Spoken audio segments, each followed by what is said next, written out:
Quand nous avons dessiné l'espace, la volonté design était des lignes très tendues pour allonger la silhouette et des volumes généreux pour pouvoir asseoir le véhicule sur ses roues. On a traduit ça par un mot, la continuité. La continuité des formes, des lignes, mais aussi des teintes extérieures et intérieures.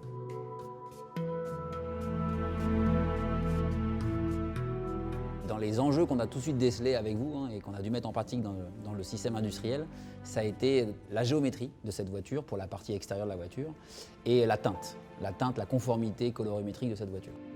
Donc, sur la géométrie, il a fallu tout de suite mobiliser les équipes pour avoir cette culture de la conformité, parce que la continuité vue du design, ça se traduisait par la conformité vue de l'industriel.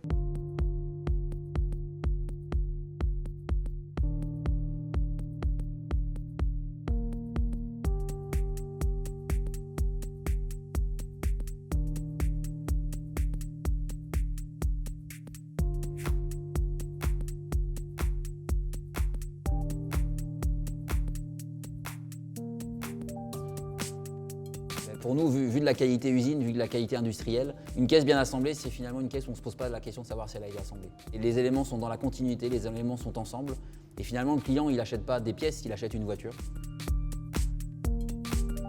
On s'était rencontrés pour des mises au point de la couleur et de l'aspect avec tes équipes. Tout à fait. Nous, pour répondre à cette exigence-là d'une belle peinture, on a nécessité en industrie d'avoir des moyens pour caractériser, pour mesurer cette colorimétrie.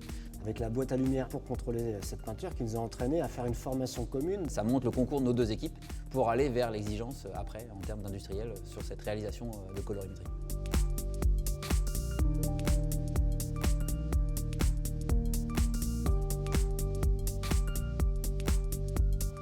Il faut que la robe soit belle, qu'elle soit bien tendue et qu'elle soit homogène. Sachant que le challenge était sur 920 pièces. Tout à fait.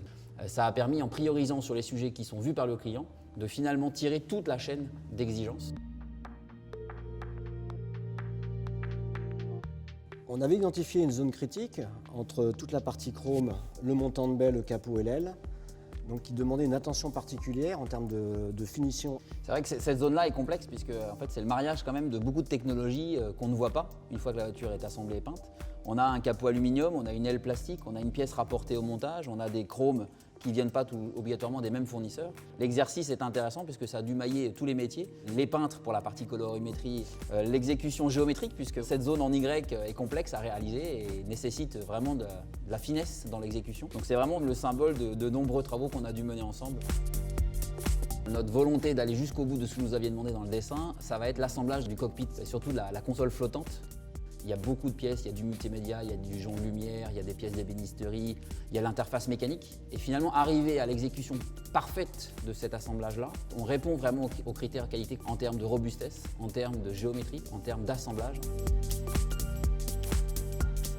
Au-delà de toutes ces réussites, on a eu quelques sujets difficiles à régler sur la voiture. C'était le centrage de la planche de bord par rapport au panneau de porte. Et donc ça a été une prouesse technique.